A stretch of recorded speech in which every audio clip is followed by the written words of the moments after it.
Cultivons les talents de demain avec la Ligue 2 BKT.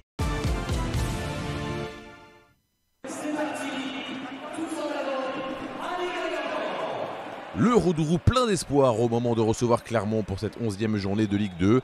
Invaincu depuis 4 journées, Guingamp avait une belle occasion de se rapprocher du top 5 en cas de succès face à des Auvergnats en grande difficulté. Avec 3 défaites et un match nul, le CF 63 est en souffrance depuis un mois et pointe à une inquiétante 16e place. Comme attendu, ce sont les hommes de Sylvain Ripoll, 6e de Ligue 2, qui maîtrisent les débats. Il faut attendre la 25e minute pour voir la première véritable occasion. Le ballon est dans les pieds des Bretons avec ce centre pour la tête de Khalidou Sidibé. Le milieu de terrain malien déploie son double mètre, mais sa tête ne trouve pas le cadre. Première grosse frayeur pour la défense clermontoise.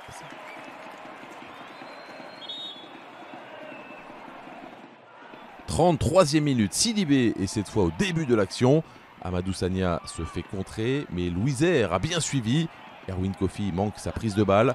L'ancien palois se bagarre pour récupérer le ballon. Sa combativité est récompensée, mais sa frappe n'est pas cadrée. L'envie est là, mais l'en avant manque de réalisme pour faire la différence.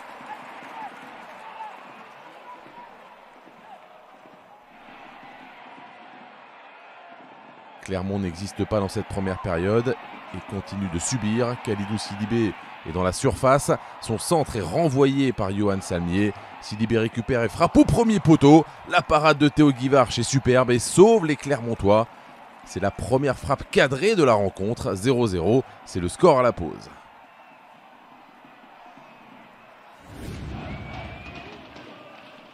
« 47e minute, le ballon est dans les pieds de Johan Gastien.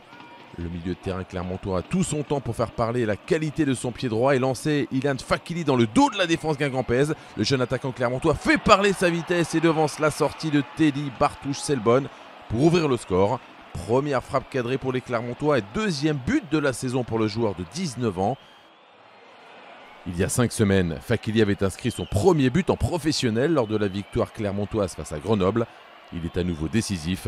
Clermont mène 1-0. Le scénario est cruel pour les Guingampais et l'en avant pousse pour revenir dans le match. Louis Mafuta récupère le ballon dos au but. Sa frappe est cadrée mais captée sans souci par Théo Guivarch. Malgré 21 tentatives dans cette rencontre, les Bretons ne trouvent pas l'ouverture. La dernière occasion est même clermontoise avec la 4e frappe dans cette rencontre pour le CF 63. Elle est signée Kader Bamba. Mais la tentative de l'ancien joueur de Nantes et Saint-Etienne passe à droite du but guingampais. Efficacité maximale pour Clermont avec une seule frappe cadrée. Les Auvergnats s'imposent à 1-0 et remportent leur 3e succès de la saison. Suffisant pour quitter la place de barragiste. Guingamp manque l'occasion de rejoindre le top 5. Les Bretons devront réagir dès mardi à Grenoble.